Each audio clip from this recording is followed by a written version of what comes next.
This is your spoiler warning. We will be discussing many spoilers in this video. If you haven't completed the game yet, please leave now. Hey man, what's going on, man? This your boy KGSMG back with another video, man, and today, you can tell by the thumbnail, you can tell by the title exactly what's going on, man. We discussing Marvel Spider-Man 2 needs DLC. In this video, we will be discussing the many possibilities for post-game content in this game. This will be the first of many discussion videos we make regarding this game, so subscribe and hit the bell to be notified when a new video releases. Now, let's get started. First off, this game is brilliant. Straight 10 out of 10, hands down my game of the year. With that being said, I'm already ready for more, even though the game just released October 20th. But before any major DLC, there are a couple of things that we need. The first thing I hope we can get is a New Game Plus. A big update is right around the corner and fans are in desperate need of New Game Plus. But with that, hopefully we can get some other neat features that will make the game even better. Being able to change the time and weather, replayable missions, more suits, new and old, an option to change the color of your symbiote back to black, and of course any other quality of life and bug fixes that the game needs. There's a guy on Twitter named Allfather that has a lot of cool ideas for extra skills and features that could be added to this game, so go check him out. And as always, feel free to let me know what you would like to see added in the game down in the comments. Now, where did the story end? Main story ended with the Spider team stopping Venom and the symbiote threat for now,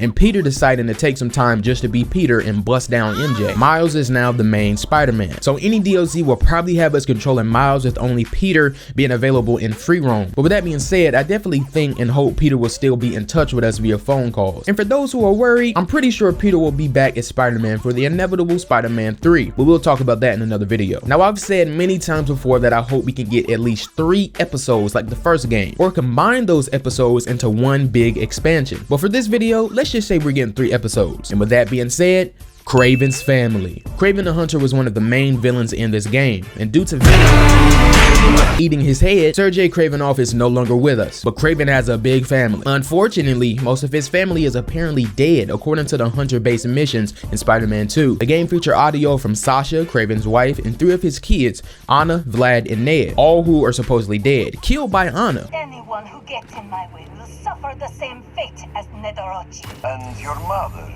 She was in the way. I assume Vladimir was no problem for you either. I live for the hunt. Although it seems Anna might have been killed as well. Let us see if you can leave Volgograd unscathed. His entire family, all dead.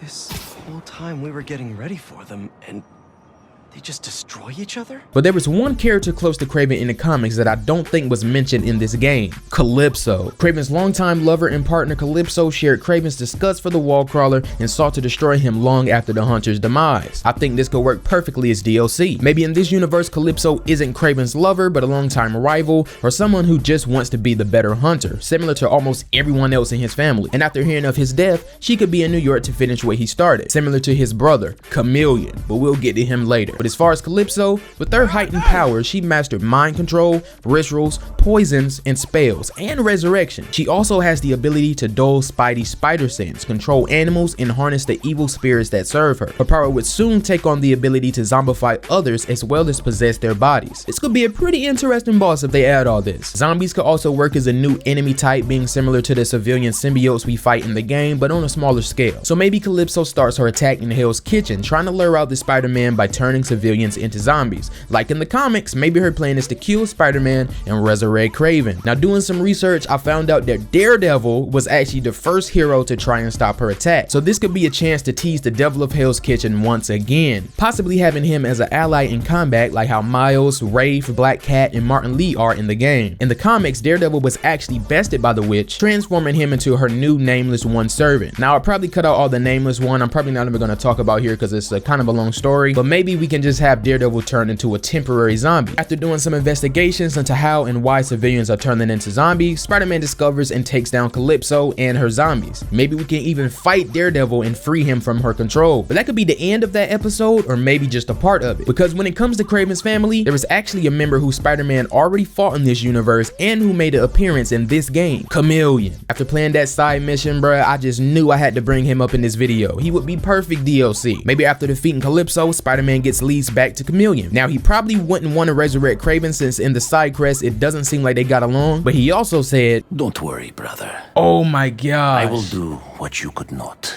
Whoa, what do you mean by that? So maybe he just wants to get some get back at Peter. He also mentioned Yuri wouldn't be happy about this, so this could be another Spidey x Wraith team up to finally take down the Chameleon once and for all. Now Chameleon isn't really a fighter, so his boss fight could be like a big game of hide and seek, him using his equipment to blend in and disguise himself as civilians, Spider-Man villains, or maybe even allies of Spider-Man, heroes or characters like MJ, Uncle Aaron, or maybe even Aunt May and Jefferson Davis. Or Insomniac could always change things up, and maybe instead of him just looking like a different person, he can get their skills and powers as well, for a limited time of course. He could be like Taskmaster, but worse. But long story short, we defeat Chameleon and Calypso, putting an end to Kraven's family, stopping all plans of a potential resurrection. And I should mention, like in the DLC for the first game, throughout all the missions, I think we should get updates on our Spidey team via phone calls and side stuff. How was Miles' new sister? How was Peter doing with EMF, MJ's podcast, Norman's mental state, updates on Otto, all that stuff. Maybe we could get an update from our favorite baby boo Yuri Watanabe about a certain cult leader better known as Cletus Cassidy, soon to be known as Carnage, but we'll save him for last. Now on to the second episode, The City Without Fear. Earlier I mentioned Matt Murdock, aka Daredevil, and how he could appear as a cameo, but what if he gets his own DLC? There has been plenty teasers DLC since the first game, and I feel like he would be amazing to see in this game and possibly get his own game made by Insomniac. Anyway, in this game, not only was the Nelson and Murdock sign missing from the game and then suddenly reappeared, erasing the idea that Matt was evicted, but there are also two locations hinting towards future content, one being the Union Allied construction building located in Astoria. Union Allied was first seen in the Netflix Daredevil series. It was a company established by Wilson Fisk, which oversaw the reconstruction of Hell's Kitchen following the damage caused during the Battle of New York. The company also acted as the facade for the illicit activities and money laundering operations for Fisk's criminal associates. Now obviously we would have to cut out the Battle of New York plot, but maybe we could replace it with the Battle of the Symbiotes and all the damage that caused, as well as Sandman. But in the end, this could mean the return of Wilson Fisk, longtime Daredevil villain. Now the other location can be found in the Upper West Side district and teases the criminal organization known as the Hand. Now if this doesn't seem like a perfect setup for Daredevil content, I don't know what to tell you. Senior creative director Brian Intihar has also commented on this by saying stay tuned. He also asked, "Where is Daredevil?" on a live stream, hinting at Daredevil once again. Could it just be a joke? Who knows? But let's say my Kraven's family episode is real and we have to fight and free a zombified Daredevil from Calypso's control. I think a Spidey Daredevil team up would be a nice follow-up. Investigating the Hand could lead to a full Daredevil game, and I would love that personally. Seeing Miles or Pete meet another hero in New York would be cool. Peter already knows Matt Murdock, having his card and mentioning him as a lawyer friend. Maybe I can ask some lawyer friends to help Marco with visitation rights. No freaking way. Although he didn't say his name directly, it's definitely implied. Now for the third and final episode,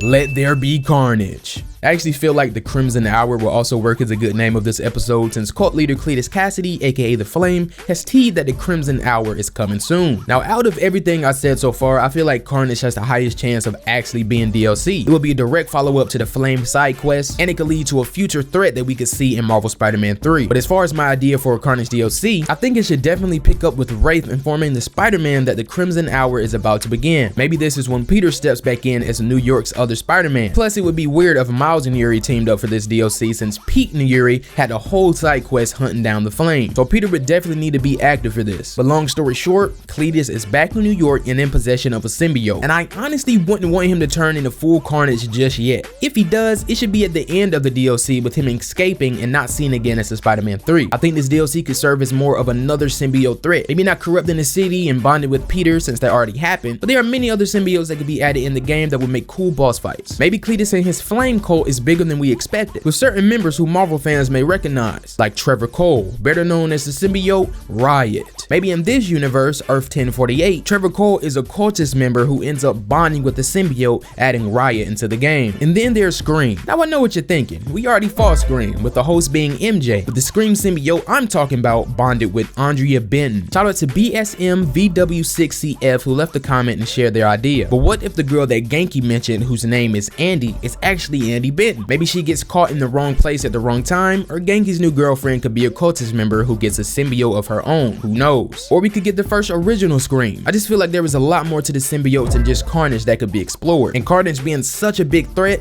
I wouldn't want him to be added and defeated in just a DLC. Carnage could play a big role into the creation of a villain we could see in Marvel Spider-Man 3. I'm not gonna talk about that now, but hit the bell to be notified when that video drops. Also, getting new skins and new side stuff in these DLCs are always welcome. Probably gonna happen anyway. So say we get the Calypso thing. Maybe we can get like the zombie enemy type can have like some type of base around. There's like a herd or something. We can take them out around the city. If Daredevil's in the game, maybe we can take down some of the hand bases around the city. And as far as Carnage and the symbiote, I don't know if they would do another symbiote threat where it's more symbiote civilians, but maybe we can just get a symbiote enemy type where like the symbiote manifests in itself or something and we got to take out more nests. I don't know. But anyway, honorable mentions. I don't know where this could fit, as it could serve as a DLC or a side quest in the inevitable third game, but I think some Doctor Strange content would be amazing, and it was heavily teased in this game. That whole sequence when Miles chasing Black Cat, who was opening portals throughout the city using the wand of Atum, had me itching for more. And in the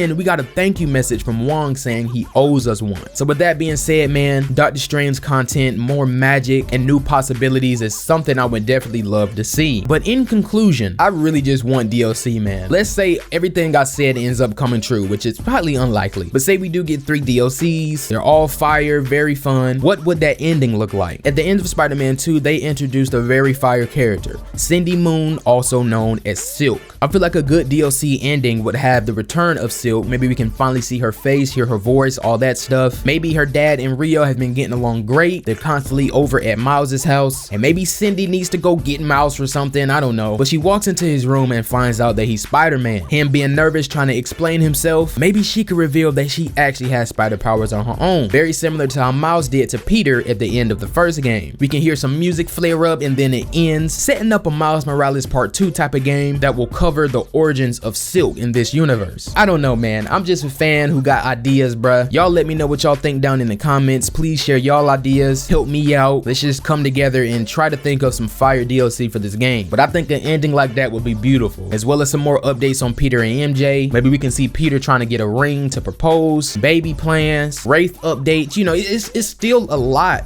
to be uncovered. That's why I feel like we definitely need DLC before the third game, because you know, if we get the third game 5 years from now with no DLC in between, I feel like there's gonna be a couple of plot holes, unfinished business, you know what I'm saying? But I think I'm gonna end this up right here, man. This was our first discussion video regarding this game. Stay tuned for more, and as always, I hope y'all enjoyed. If you did, do me a favor, hit the like button, subscribe if you're new, hit the bell so you know when I'm posting, man. Share the content, share the channel, do all of that. I'll see y'all in the next one. It's your boy Kage SMG. Peace.